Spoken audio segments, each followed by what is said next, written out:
அர்ச்சுனாபுரம் மற்றும் அந்த கிராமத்தைச் சுற்றியுள்ள பகுதியை ராமலிங்க சேதுபதி, இந்திராணி தம்பதியினர் ஆட்சி செய்து வந்தனர்.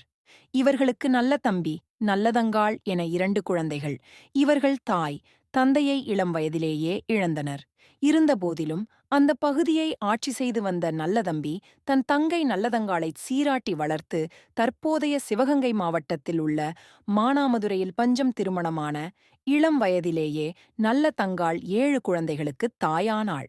இதில் 4 ஆண் குழந்தைகள், 3 பெண் குழந்தைகள். இந்நிலையில் மானாமதுரையில் மழை பொய்த்ததால் பஞ்சம் தலைவிரித்தாடியது. தொடர்ந்து 12 ஆண்டுகள் மழையே இல்லை. உண்ண உணவு இன்றி மக்கள் பலரும் மாண்டனர். நல்ல தங்காள் குடும்பமும் அந்நிலைக்கு ஆளானது. அவள் அண்ணன் கொடுத்தனுப்பிய சீதனப் பொருட்களை ஒவ்வொன்றாக விற்றாள். ஒரு கட்டத்தில் வீட்டில் எதுவுமே இல்லை என்ற நிலை வந்தது. சாப்பாட்டிற்கும் வழியில்லாமல் போனது. மனமுடைந்த நல்ல தங்காள் தன் 7 குழந்தைகளையும் அழைத்துக் கொண்டு தான் பிறந்த அர்ச்சுனாபுரம் கிராமத்துக்கு வந்தாள். வாழ்ந்த ராஜவம்சத்தைச் சேர்ந்த காசிராஜா என்பவருக்கு திருமணம் செய்து கொடுத்தார். மூலி அலங்காரி அப்போது அவளது அண்ணன் நல்லதம்பி வேட்டையாடக் காட்டுக்கு சென்றிருந்தார். அண்ணன் வரும் வரை அரண்மனையில் தங்கியிருக்கலாம் என்று எண்ணிய நல்ல தங்காள் அங்கு சென்றாள். பசியால் வந்த நல்ல தங்காளையும் அவள் குழந்தையையும் ஆதரிக்காமல் ஓட்டை மண்பானையையும் பச்சை விறகையும் பயன்படுத்த முடியாத கோப்பையையும் கொடுத்து உணவாக்கி உண்ணச் சொன்னாள். பத்தினி தெய்வத்தன்மை படைத்த நல்ல தங்காள் பார்த்தவுடனே பச்சை விறகு தீப்பற்றி எரிந்தது. உணவு சமைத்து தானும் பிள்ளைகளும் உண்டு அரைப்பசியை தடுத்தனர். ஆனால் நல்ல தம்பியின் மனைவி மூலியலங்காரியோ பல நாட்கள் பட்டினி கிடந்த நல்லதங்காளையும் அவளது பிள்ளைகளையும் உண்ண உணவு கூட கொடுக்காமல் அரண்மனையை விட்டே துரத்தினாள். அண்ணன் வருவான் என்று எதிர்பார்த்தாள். நாட்கள் சில கடந்தன. பசி வாட்டியது.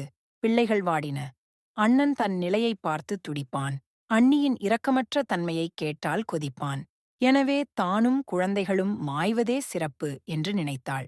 தற்கொலை மூலியலங்காரியின் கடும் சொற்களால் மனமுடைந்த நல்லதங்காள் குழந்தைகளுடன் வந்த வழியே திரும்பினாள். எந்த உதவியும் இல்லாமல் இப்படி பரிதாப நிலைக்கு ஆளாகிவிட்டேனே. இனி யாரை நம்பி நான் வாழப்போகிறேன்? என் பிள்ளைகள் எப்படி வாழப்போகிறார்கள்? என்று பலவாறு யோசித்தாள்.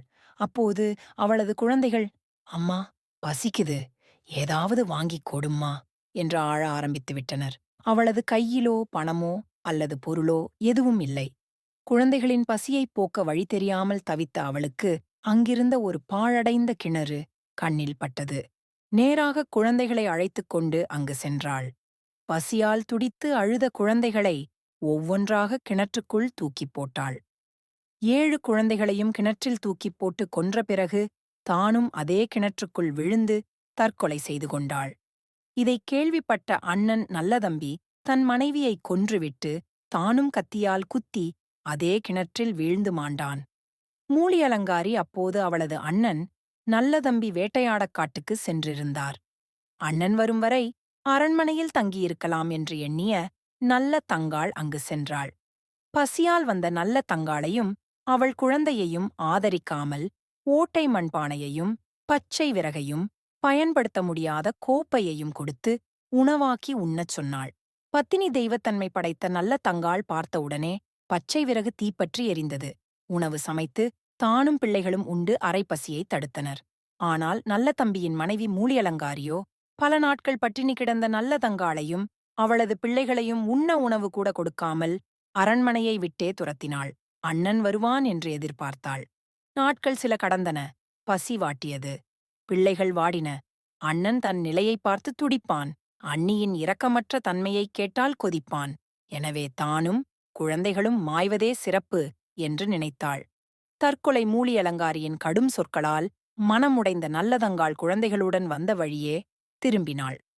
எந்த உதவியும் இல்லாமல் இப்படி பரிதாப நிலைக்கு ஆளாகிவிட்டேனே. இனி யாரை நம்பி நான் வாழப்போகிறேன்? என் பிள்ளைகள் எப்படி வாழப்போகிறார்கள்? என்று பலவாறு யோசித்தாள்.